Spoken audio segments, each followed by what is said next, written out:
تو میرے عزیزو، اللہ نے اولاد دی ہے، ایک تو حکمت کے ساتھ، تدبیر کے ساتھ اس کی تربیت ہو۔ وقت بہت مشکل ہو گیا ہے اولاد کے سلسلے میں، اسے پیار دو، اسے محبت دو، اسے اپنے ساتھ قریب کرو۔ گھر کا ماحول ایسا نہ ہو کہ بچے کو یہ ذہن بن جائے کہ یہاں آیا تو طنز ملے گا، تنقید ملے گی، نہ نہ، ایسا ماحول دو، ایسا ماحول دو۔ ٹھیک ہے، بچے کو خوف ضرور ہو، غلط کروں گا ابا دیکھیں گے، لیکن اسے یہ بھی اطمینان ہو کہ یہاں حوصلہ افزائی بھی ہوگی، یہاں تعریف بھی ہوگی، یہاں مزہ بھی آئے گا، ابا کے پاس بیٹھ کر، اماں کے پاس بیٹھنے کا مزہ بھی آئے گا۔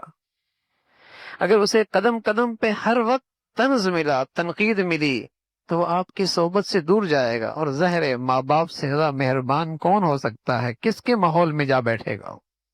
اور اب تو بری صحبت آسان ہے، جب آپ نے اسے اپنا قریب نہ کیا تو پھر وہ اپنے دوست خود بنائے گا، نیٹ پہ جائے گا، فیس بک پہ جائے گا، جن کے ساتھ وہ وقت دے گا، وقت لگائے گا، باتیں کرے گا، دوستیاں لگائے گا، یاریاں لگائے گا، پھر وہ ان کے حوالے ہو جائے گا، پھر وہ ان کی زندگی سیکھے گا، پھر وہ ان کی عادات لے لے گا، پھر ان کا طرز عمل اس کی زندگی کا حصہ بن جائے گا، کیونکہ اسے دوست چاہیے، اسے ماں باپ کا چاہیے، شفقت چاہیے، پیار کے بول چاہیے، اس نے اپنا وقت گزارنا ہے۔ اب تو کسی کے پاس وقت نہیں ہے، یہاں بیٹھے تو طنز ہے، تنقید ہے۔ تو گھر کی فضا ایسی نہ ہو کہ بچے کے لیے وہاں بیٹھنا ہی مسئلہ مشکل ہو جائے۔ اس میں ضروری ہے میاں بیوی کی آپس میں ہم آہنگی ہو، سوچ ایک ہو، فکر ایک ہو، ان کی سوچ ایک ہو، فکر ایک ہو۔ اس بچے پہ بڑا ظلم ہوتا ہے جہاں گھر کے ان دو آدمیوں کے درمیان سوچ کا انتشار ہوتا ہے، بچہ دو کشتیوں کا شکار ہو جاتا ہے، اور وہ بھی بڑا ظلم ہوتا ہے۔ ادارے کا ماحول اور گھر کا ماحول، اور بچہ پھر پریشان ہوتا ہے، گھر کچھ اور دیکھتا ہوں، ادارے میں کچھ اور دیکھتا ہوں، تعلیمی ادارے کی فضا کچھ اور ہے، گھر کی فضا کچھ اور ہے۔ معصوم بچہ ہے، وہ ذہنی انتشار کا شکار ہو جائے گا۔ اولاد کی تربیت میں سب سے بڑی چیز ہے اسے صحبت اچھی دیں، اور بڑا وقت اس کا گھر میں ہے، اس کے دائیں بائیں دیکھیں، نظر رکھیں، اس کے ہاتھ میں کیا ہے، اٹھتا بیٹھتا کن لوگوں کے ساتھ ہے۔ سب سے مؤثر چیز بچے کی زندگی میں صحبت ہے، ماحول۔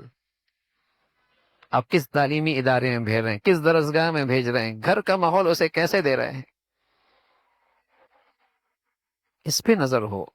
اولاد بہت قیمتی اثاثہ ہے، سونے چاندی سے زیادہ قیمتی ہے، جاگیر زمین سے زیادہ قیمتی ہے، مال و دولت سے، ظہیر جواہرات سے زیادہ قیمتی اولاد ہے۔